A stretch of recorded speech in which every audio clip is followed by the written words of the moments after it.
Yan guys, natapos ko na balutin yung tilapia. Ay, ang usok.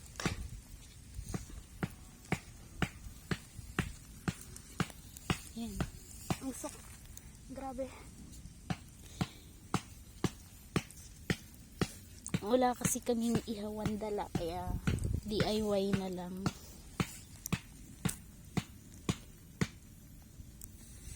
Parang kahoy yata yung nasusunog. Ang usok.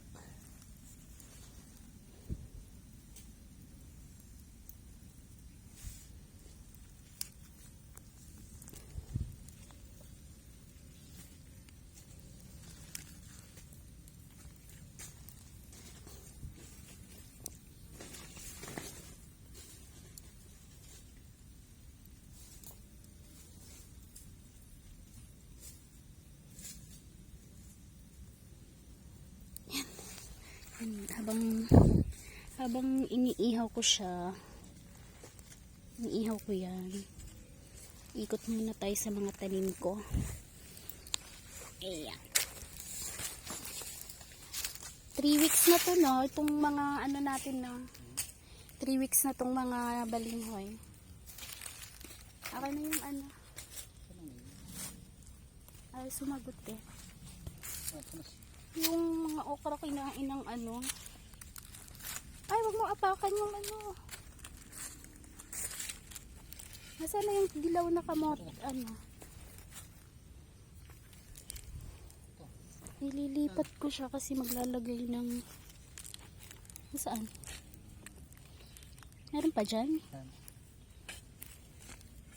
Ito lang ako nakikita. Maglalagay ng cyclone wire. Sayang. Kamuting ay ano, ang tawag doon? Luyang dilaw. Saan ko kaya ito magandang ilagay?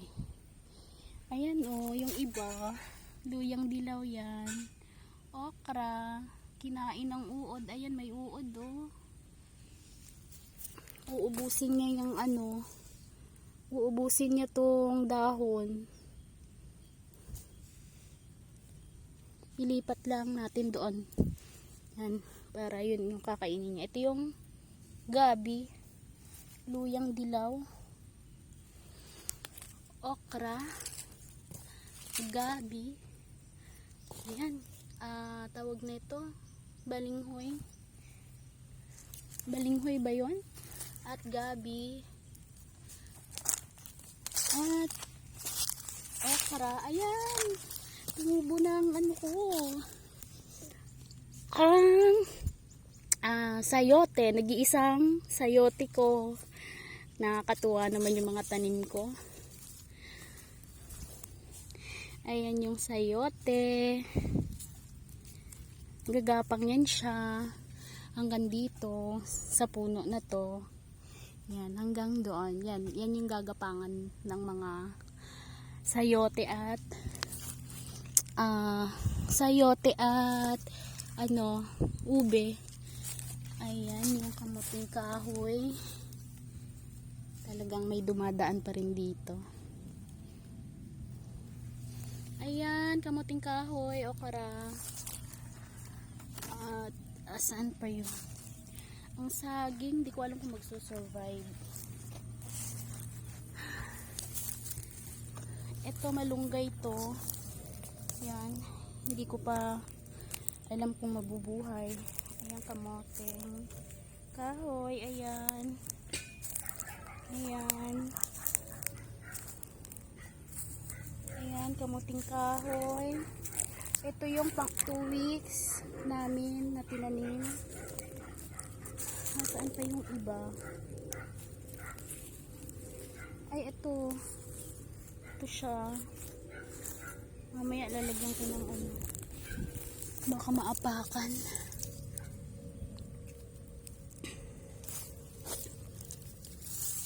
Sayang ang effort kung mamatay lang yung tanim. Aray. Matigas. Aray. kaliit yan. Ito, ilang mga palatandaan. Ano to? Para siyang ano, wild na ampalaya. May kubo pa yan ah.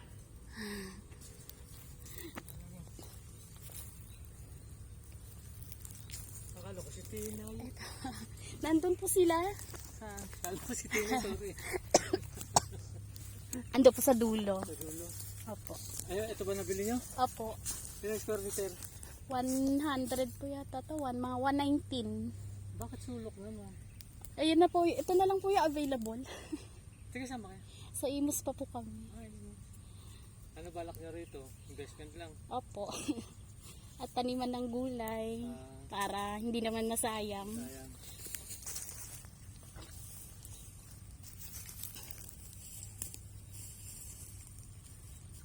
Akala ko si Tina, kaya sabi ko. Nandun ho sila. Saan? Sa dulo po. Sa dulo? Opo. Ano ginagawa doon? Hindi ko po alam, kasama ng isang babae.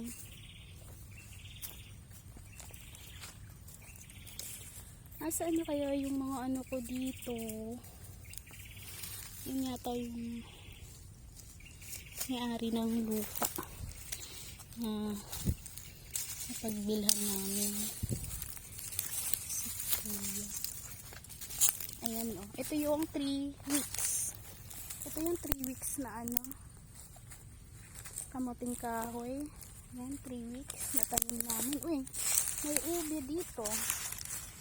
Baka tanim ko din ito nung nakaraan. Ayan, ube. At dito, ito. 3 weeks. Lumabas na yung isang kamuting kahoy sa linya. Ayan. Ito naman yung mga talong na hindi pa hindi pa sumibol. Ilang days kaya ang talong sumibol? Yung iba wala pa. Pero yung iba meron na. Ito to ano ba to? Naitanim ko dito. Sigarilyas yata to. Isa lang ang tumubo. Ayan. Yung iba wala. Ay ito Nagyan namin ng green screen kasi ayan, yung iba yung sitaw mabilis siyang tumubo. Yan, ano pa lang to, 1 week na yun. Yung iba dito wala. Ano ba tong tinanim? Sili, walang naglabasang sili dito. Ito yung ampalaya. Yung isang ampalaya parang wala.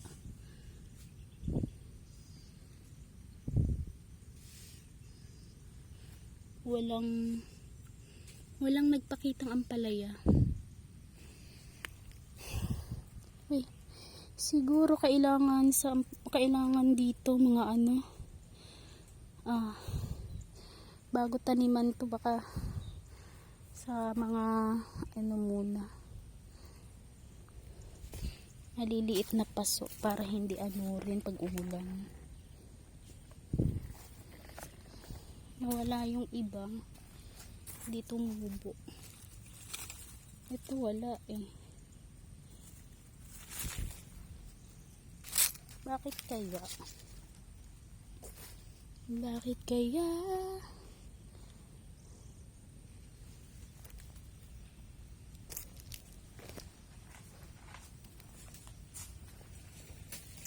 Ayan. Ayusin namin mamaya. Ang ko, ang inihaw. Nasunog na naman. Masama pakiramdam ko ngayon. Nag-iba ang boses ko. Ayun. Kala ko nasunog, okay lang. Ay.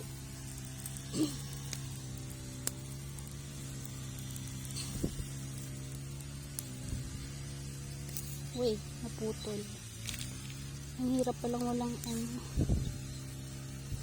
init.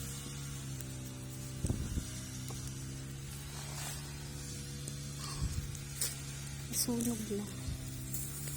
Yan, parang steam lang yan siya.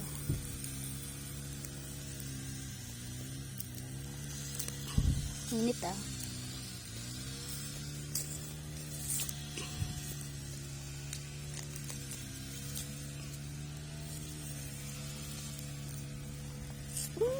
Usok. Ang usok. Ang usok pumunta sa mukha ko. Iba ng boses ko. Sama ng pakiramdam ko.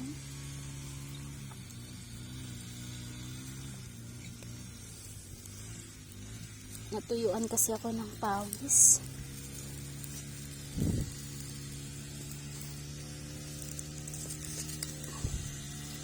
Muling pumunta kami dito, natuyuan ako ng pawis.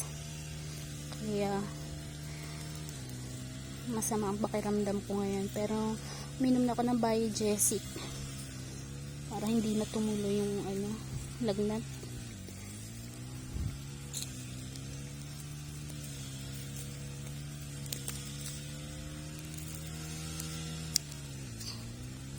Ayan, mabilis lang mag-ihaw. DIY na ihawan.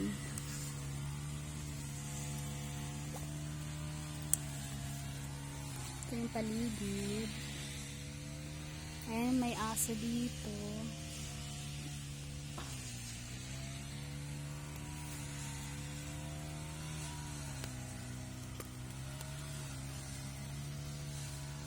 Ayan, naglalagay ng cyclone.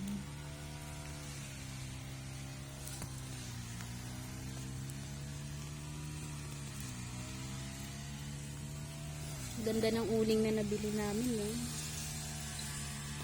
Tuloy-tuloy ang